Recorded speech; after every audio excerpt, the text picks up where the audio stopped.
మహిళల బూర్కా తీసిన మాధవిలత వీడియోలు వైరల్ అవుతుంది.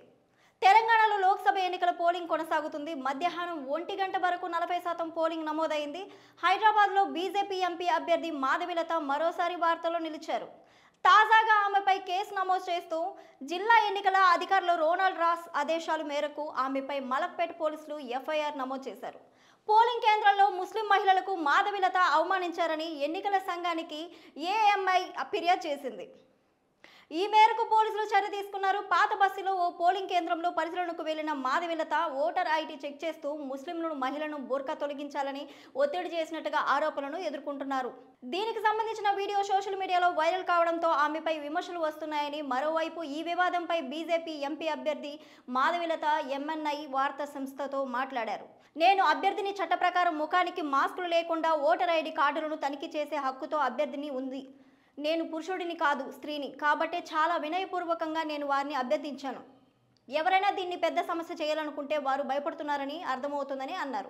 ఏపీ తెలంగాణలో ఎన్నికల సందడి నెలకొంది. ఉదయం నుంచి పోలింగ్ కొనసాగుతుంది. దీంతో ఓటర్లు తమ ఓటు హక్కును వినియోగించుకుంటున్నారు. సామాన్యులతో పాటు సెలబ్రిటీలు కూడా ఓటింగ్లో పాల్గొంటున్నారు. ఈ క్రమంలో పెద్ద ఎత్తున ఓటర్లు పోలింగ్ బూతులకు కొనసాగి వస్తున్నారు. మరోవైపు సినీ సెలబ్రిటీలు సైతం ఉదయాన్నే ఓటు వేసేందుకు ప్రాధాన్యతను ఇస్తున్నారు. Pan Indian star Allu Arjun, junior NTR Hyderabad లో ఉదయాన్నే తమ ఓటు హక్కును వినియోగించుకున్నారు. జూనియర్ ఎన్టీఆర్ తన భార్య లక్ష్మీ ప్రణతి తల్లితో కలిసి వెళ్లి ఓటు వేశారు. క్యూ లైన్ లో నిలబడి ఓటు హక్కును వినియోగించుకున్నారు. ఇందుకు సంబంధించిన ఫోటోలు మరియు వీడియోలు సోషల్ మీడియాలో వైరల్ గా మారాయి. హైదరాబాద్ సిటీలో తనకు కేటాయించిన పోలింగ్ బూత్ వద్ద క్యూ లైన్ లో నిలబడి తన వంతు వచ్చాక ఓటు హక్కును వినియోగించుకున్నారు. ఏపీలో ఎన్నికల పోలింగ్ కొనసాగుతుంది. 3 నియోజకవర్గాల్లో పోలింగ్ ముగిసింది. అరకు, పాడేరు, రంపచోడవరం అసెంబ్లీ నియోజకవర్గాల్లో సాయంత్రం 4 గంటలకే పోలింగ్ ముగిసింది. అయితే ఏపీలో గుంటూరు జిల్లాలో తెనాలిలోని మాత్రం వైసీపీ ఎమ్మెల్యే దాడి ఘటనపై ఈసీ సీరియస్ అయింది. క్యూ లైన్లో వస్తున్న ఓటర్పై ఎమ్మెల్యే శివకుమార్ దాడికి దిగారు. ఓటర్లను చెంపదెబ్బ కొట్టడం వైసీపీ తెనాలి ఎమ్మెల్యే శివకుమార్ స్పందించారు. సుధాకర్ అనే వ్యక్తి తన గురించి అసభ్యకంగా మాట్లాడారని ఆయన అన్నారు. ఎస్సీలు, మైనార్టీలు అంటగాని వాడానని వచ్చాడని విమర్శలు చేస్తున్నారని, అతడు తాగొచ్చి గొడవ చేస్తున్నాడంటూ ఓటర్లు కూడా చెప్పారన్నారు.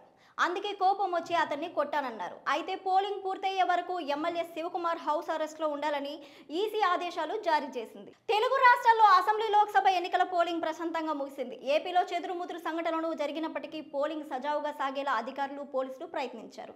దీంతో ఆంధ్రప్రదేశ్లో సాయంత్రం 5 గంటల వరకు 67.99% పోలింగ్ నమోదైంది.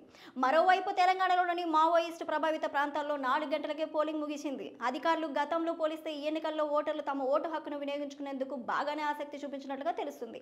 అయితే ప్రజలు తీర్పు కూటమి పార్టీకి అనుకూలంగా తీర్పు ఇచ్చారా, లేక మళ్ళీ వైసీపీకే మళ్ళీ అధికార పగ్గాలు అక్కిపించేలా తీర్పు ఇచ్చారా అనే ఈ విషయం మాత్రం ఈవీఎంలోనే నిశ్చిష్టమై ఉంది. గెలిపేవరిదే అని తెలుసుకోవాలంటే జూన్ 4 వరకు వేచి ఉండాల్సిందే అని ముగిసిన పోలింగ్ చెప్తుంది. ఏపీలో అసెంబ్లీ ఎన్నికల పోలింగ్ చెదురుముదురుగా సంఘటనల నడుమ ప్రశాంతంగా ముగిశాయి. ఉదయం 7 గంటలకే ఓటర్లు పోలింగ్ కేంద్రాలకు చేరుకొని తమ ఓటు హక్కును వినియోగించుకున్నారు. అయితే అధికారికంగా గ్రామీణ ప్రాంతంలో మహిళలు, వృద్ధులు ఓటు వేసేందుకు ఆసక్తి చూపించడం శుభపరిణామంతో ఎన్నికల అధికారులు, రాజకీయ పార్టీలు భావిస్తున్నాయి. ఇక సాయంత్రం 5 గంటల వరకు చూసుకుంటే ఏపీలో 67.99% పోలింగ్ నమోదైంది. ఇలాంటి మరిన్ని అప్డేట్స్ కోసం మా ఛానల్ని సబ్స్క్రైబ్ చేసి, లైక్ చేసి, షేర్ చేసి మీ అమూల్యమైన కామెంట్స్ మాకు తెలియజేయండి.